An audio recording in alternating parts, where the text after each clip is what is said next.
Chair recognizes the gentle lady from Illinois, Ms. Underwood.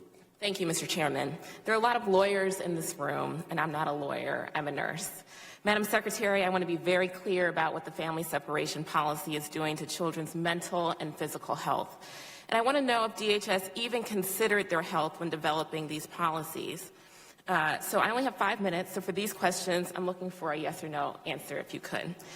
When you officially began family separation in spring 2018, were you aware of research showing it causes trauma that can do both immediate and long-term damage to children's health?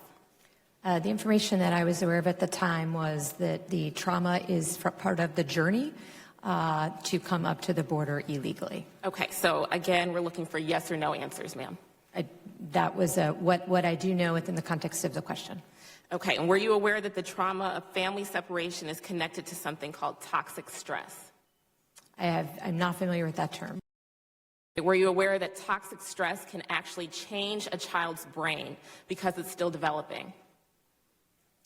I wasn't familiar with the term. Okay, were you aware that the effects of these traumas are cumulative, that they get worse the longer the trauma goes on?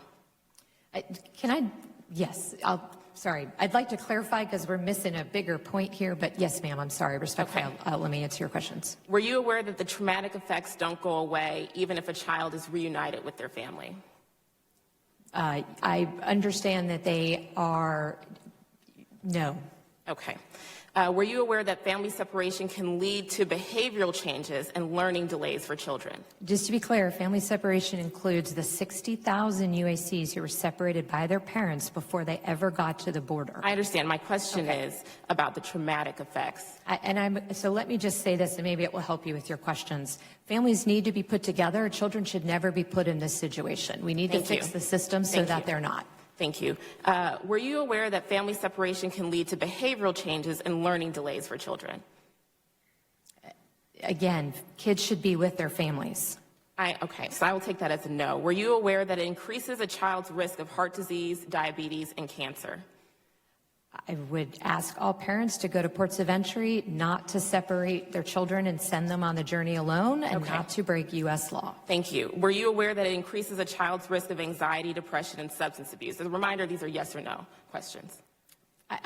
Ma'am, if I could just cut to the chase, I think we're agreeing. Children need to be with their families. We need to fix the system so that we can enable them to do that. Ma'am, I'm trying to ascertain your knowledge, your prior knowledge of the health impacts of these children when they are separated at the border.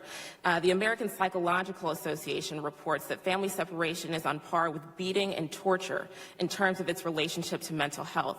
Were you aware of that research prior to instituting the policy of separation?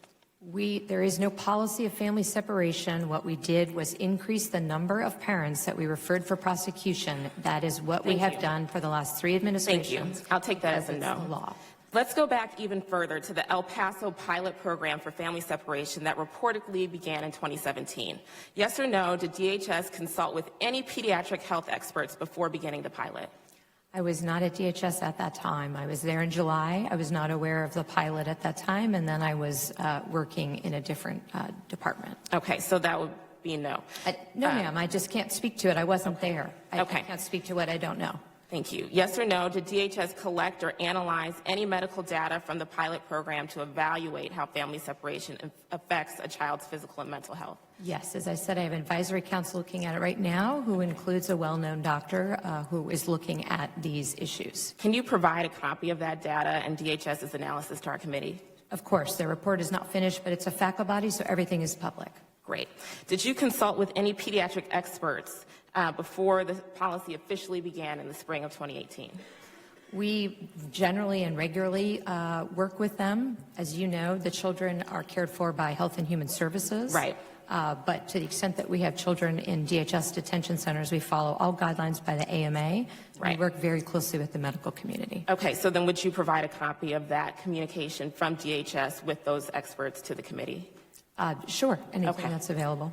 Thank you. So the American Academy of Pediatrics wrote to DHS 6 times to explain how family separation hurts children and made a number of public statements. Yes or no, are you aware of those warnings? I am, which is why I continue to ask this committee to work with me so that parents do not separate their children. There were 60,000 last year that were separated by their parents. Thank We are you. talking about 2,000 children that resulted from their parents choosing to break the law, which is why I've continually asked parents to go to a port of entry. Thank you. So from what I've heard today, I'm not sure if DHS was so negligent that they didn't know how traumatic family separation was for children, or if they knew and did it anyways. But in my opinion, both are unacceptable. Tearing kids and their parents apart like this is immoral. Ma'am, it's un-American and it's just plain wrong. Thank you for holding this